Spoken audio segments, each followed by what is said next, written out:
let's walk through the process of changing the threads on my serger. Welcome, I do sewing and DIY related content, and today we are going to be changing out the threads on my serger.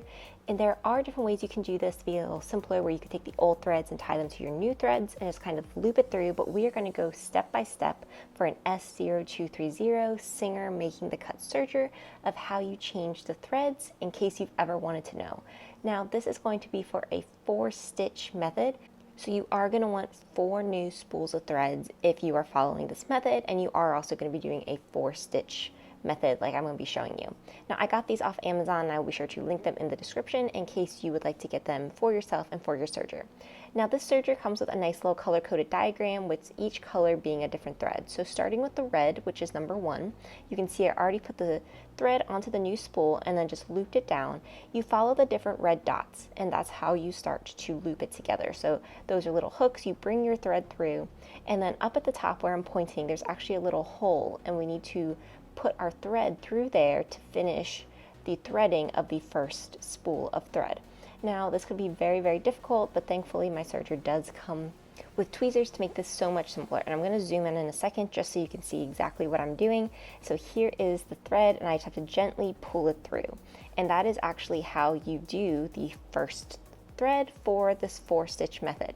Now the big thing to remember is when you're doing all of this, you always want your threads at the ends of them to go towards the back. So we don't really want it to ever be at the front, as that can cause knots and get the machine having some issues along the way. So with that said, it is now time to move on to our second thread. This is actually called the lower looper. The one we just did was the upper looper. So now I am going to go through the whole process of taking the old thread off. So when you take it off, there is a little silver portion at the very top, and then you have to unclip the thread from there. And I'm going to show in a second exactly what I'm talking about here.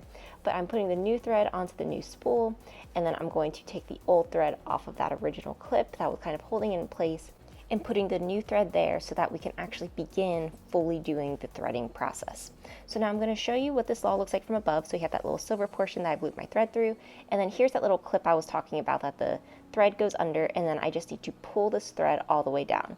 So along the ways, you can see I still have my old thread, and I'm using that just as a guide for myself so that I make sure that I do know where all of the thread is supposed to go. Now this is yellow, and yellow is the lower looper, which is probably the most complicated one in my opinion to get to work. So there's lots of little spots that you have to get the thread to go in. There's like some little clips at the bottom, as well as another little loop that you have to put it through as you keep moving to the left. And then we get to this point where we actually have to thread the lower looper itself. And you can see it's this very complicated little diagram in the upper right-hand corner. But we need to make sure that the thread is going through a bunch of different tiny holes. And I will be sure to zoom in and show you exactly what I'm doing. But I'm trying to do like a wide shot as well as some more zoomed in angles so that you're able to see. First though, I'm using my tweezers to get my thread through that first little hole. So as you can see here, I have the thread in that little hole, and I am just pulling my thread very carefully.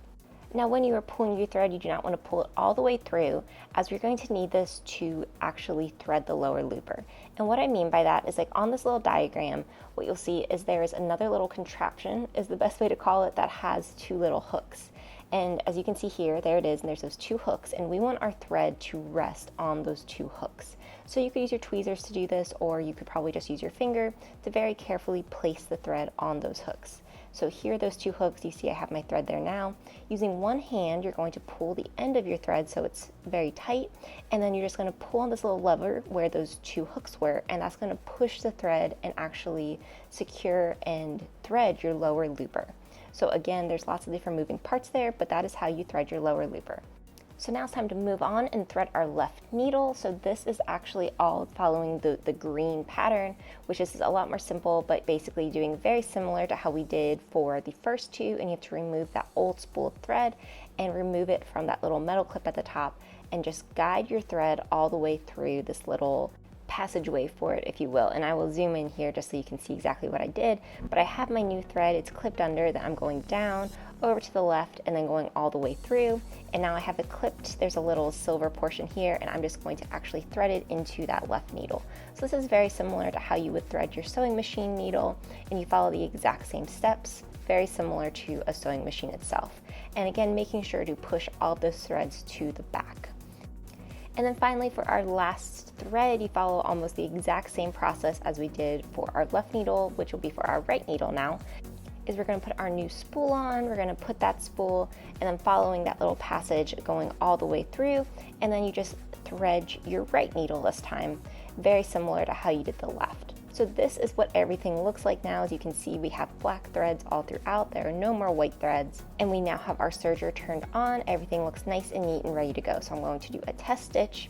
So I have some fabric here. There's a presser foot. In the back, you do have this little white lever, and this is actually how you put your presser foot down if you were interested. So I'm just going to press that, and then I'm going to actually start the serging process. So I'm just going to do a little test stitch here, and I'm then going to cut this off. Be sure to always leave some tails on either end of your stitch, and this is what it looks like. I hope you enjoyed this video. If you did, be sure to like, comment, and subscribe, and tell me what you want to see next.